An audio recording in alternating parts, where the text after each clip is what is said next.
This plant-based keto diet cookbook is 157 pages, including the index. And there's the author.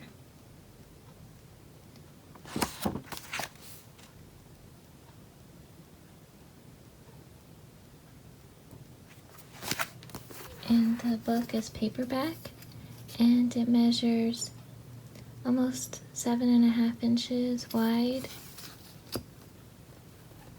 and about 9 1/4 inches tall, long, and about 1/2 inch thick.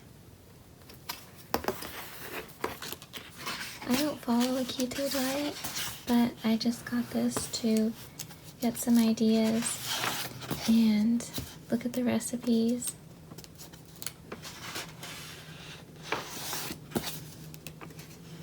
There's a table of contents, so it has 8 chapters. Here's the introduction.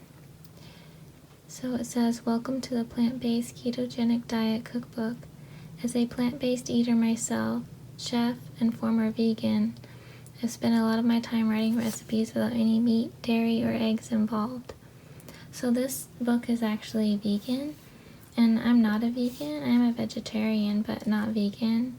I eat eggs and dairy, but I do focus on a plant-based diet, and I never eat meat. So here's chapter 1. Goes over how the keto diet works. And goes over the specifics of the plant-based approach to keto.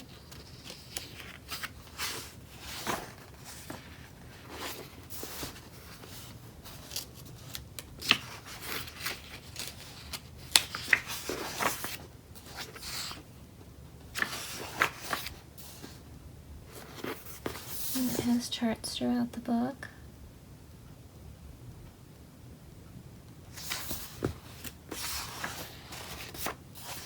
I did try a vegan diet years ago, but I went back to just vegetarian. It was just easier for me to add back organic eggs and organic dairy to have that extra nutrition in my diet.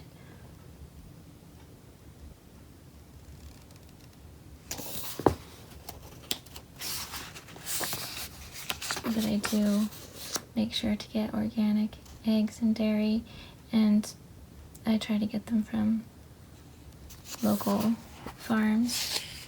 Thankfully, there's a lot of farms around where I live, so the dairy that I get and the eggs, they're all within like an hour, hour and a half drive from where I live.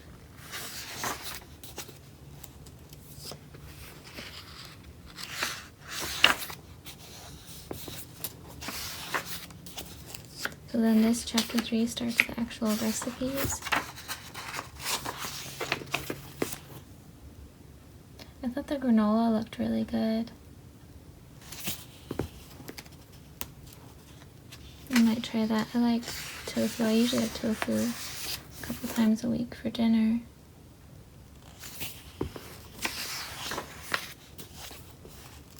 And I do like oats too, so there's some good oat recipes in here, like oatmeal.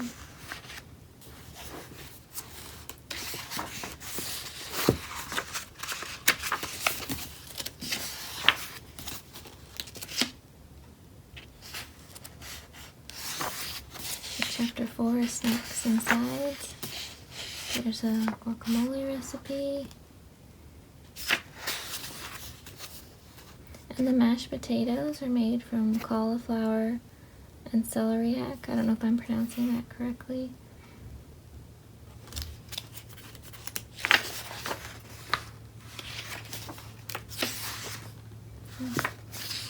Potato chips, tried those.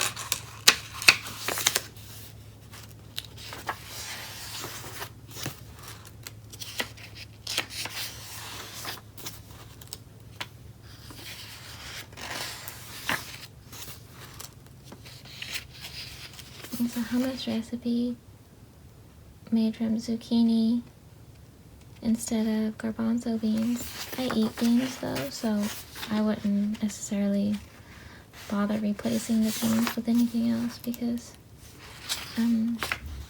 like I said, I don't follow a specific keto diet. But one of my friends went on a keto diet, and the tips that I found helpful from it was just like the reduction in carbs and also using healthy fats, because I learned that eating fat isn't what makes you gain weight, it's the calories. So that was helpful to realize, just like focus on what type of calories that you're eating, because like the fat isn't what makes you gain weight.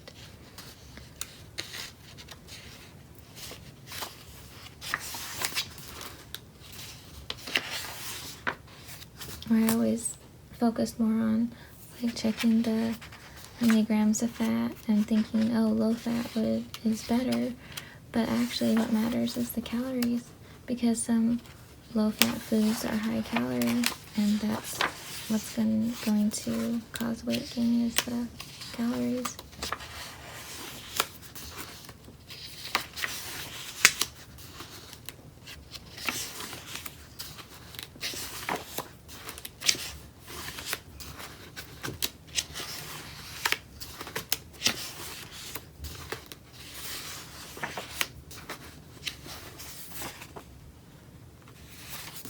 So this book, I looked through it before a few times, but I didn't realize it does have some bean recipes. Here she has chickpea soup, so it does allow for beans. And lentils, here we've got lentils.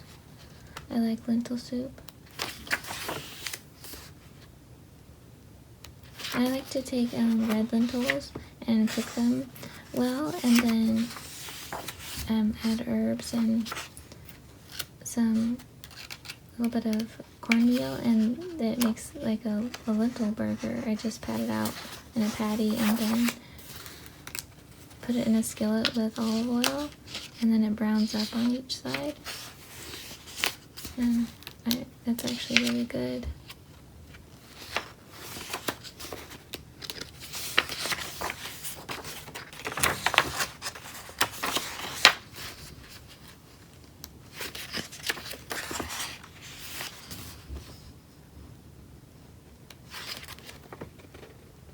So this is a replacement, I guess, for chicken nuggets, crispy cauliflower nuggets.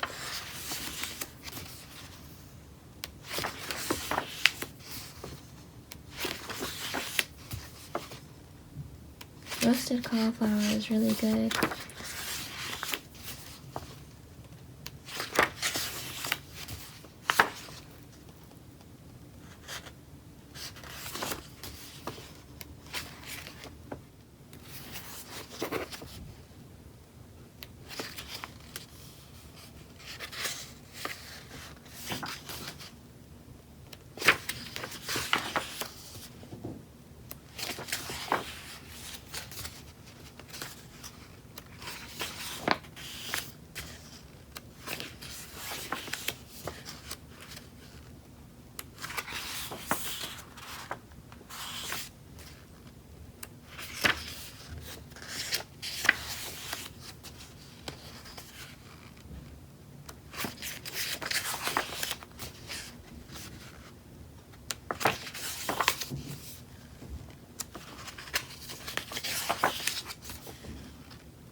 This is a handy recipe, the nut or seed milk, because you can use, especially if you have in your family anyone with food allergies, you can customize this for what works for you or for your family.